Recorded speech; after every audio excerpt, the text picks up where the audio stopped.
Pemirsa, fenomena sound horak ini kembali menggeliat, menawarkan alternatif hiburan di tengah masyarakat. Waktu berjalan, kemunculan sound horak ini kemudian memicu suara pro kontra sebab dipandang kerap memancing laku anarkis hingga mengabaikan aspek keselamatan. Selengkapnya dalam Benang Merah, bising suara pemecah telinga.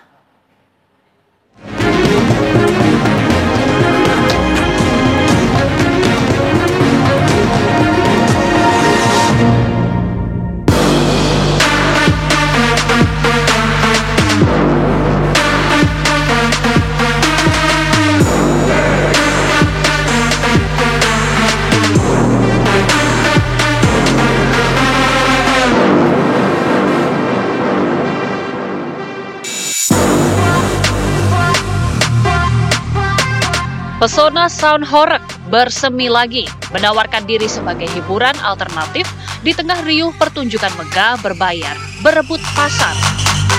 Mencirikan penampilan bak parade tata suara, sound horak membekali diri dengan perangkat sound system berukuran jumbo yang menghasilkan suara cenderung berfrekuensi bass yang juga tak kalah menggelegar.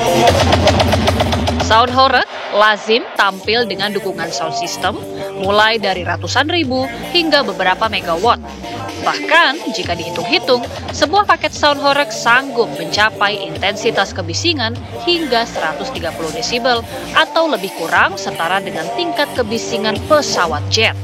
Yang bergetar itu kan subwoofer. Jadi kalau subwoofer itu jumlahnya banyak ya pasti bergetar. Seperti itu. Horak ini kan istilah Jawa. Istilah bahasa Indonesianya kan bergetar, kan seperti itu. Jadi makanya konsumsi pabrik sekarang kan sound horak. Itu karena jumlah subwoofernya itu banyak. Pernah mengukur jumlah desibelnya berapa, Mas David? Pernah, saya pernah mengukur dari jarak 10 meter itu 135 desibel. Bak gayung bersambut, sound horak perlahan mendapat tempat di hati penggemarnya. Sebagian kalangan muda dan pelaku usaha menengah, kecil, dan mikro atau UMKM menganggap sound horak sebagai wujud kreativitas dan ekspresi budaya lokal.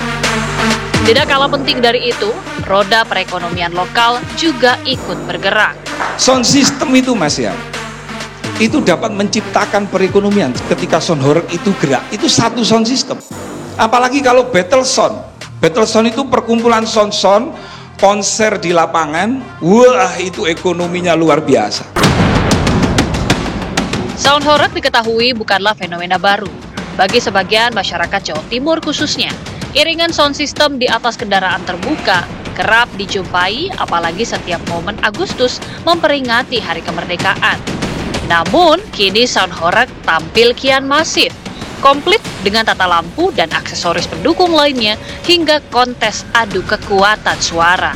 Perkembangan sound horak ini bisa dibilang mulai tahun 2014. Ya tahun-tahun sebelumnya sudah ada, cuman untuk volume belum sampai maksimal seperti tahun 2014 sampai sekarang.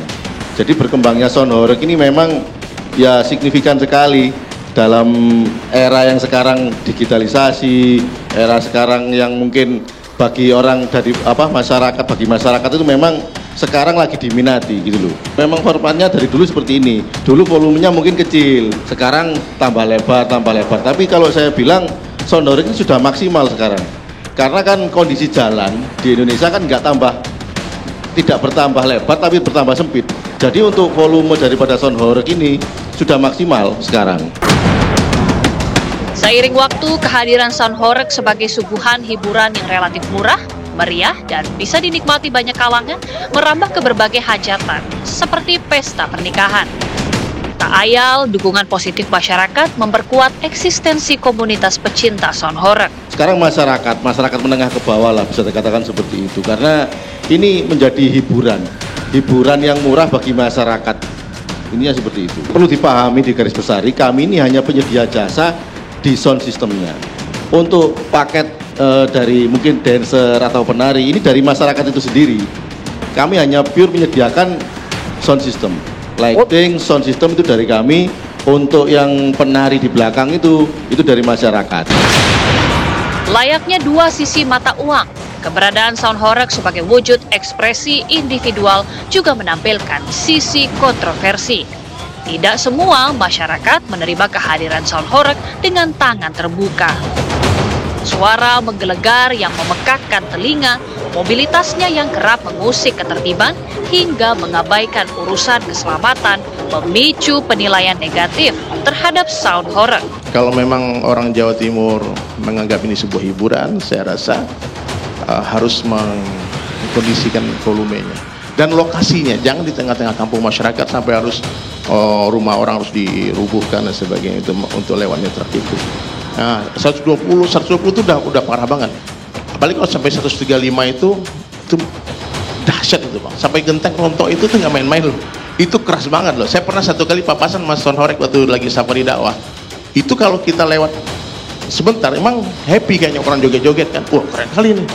Apalagi lagi battle kan. Tapi kalau 1 jam di depan itu saya rasa orang yang bertanya udah tuli, betul-betul tuli itu. Ada gangguan pendengaran itu. Jangan sound horeg ini keliling kampung. Kita ini diundang oleh masyarakat kampung tersebut untuk berkeliling kampung. Jadi yang menjadi permasalahan di sini sebenarnya kami ini hanya penyedia jasa. Jadi misalkan ada orang kampung yang merasa terganggu karena saya melihat sebelum ada kegiatan sound horeg, masyarakat itu sudah melalui musyawarah itu tadi. Oh, jadi orang-orang itu udah dipikirkan dulu anak ya, kecil. Ada rakor juga ya kan, ada rakor nanti pada waktu pelaksanaan itu seperti apa, itu sudah ada rakornya bersama masyarakat. Terus yang kedua masalah desibel itu tadi. Mungkin saya itu pernah menghadirkan semua pihak di Kabupaten Malang khususnya. Kita dulu ada aturan 60 desibel maksimal. 60. Iya. Dulu ada surat edaran itu maksimal 60 desibel. Sebelum kami menyalakan alat desibel meter itu saya nyalakan juga. Kita ngobrol itu sudah 70 desibel. 60 nggak masuk akal karena Ya, normalnya konser akal. itu yang konser pop itu 85, 100. Yang dimaksud horeg ini kan Getar. Ini kan subwoofer. Kita ukur memang 135 desibel. Ya kan? Ketika subwoofer itu saya matikan, jumlahnya masih di angka 125 desibel. Woofernya Tapi itu masih keras Mas, itu kalau menurut saya ya. Kalau ke orang-orang yang awam ya, mungkin yang nggak suka musik itu dia terganggu dengan kerasnya suara itu. Di balik kembali populernya sound horeg, hadir figur-figur kreatif yang tak kenal lelah mengembangkan hiburan ini.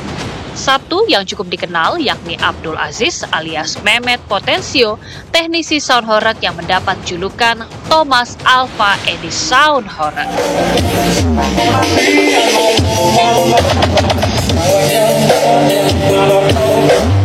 Well, you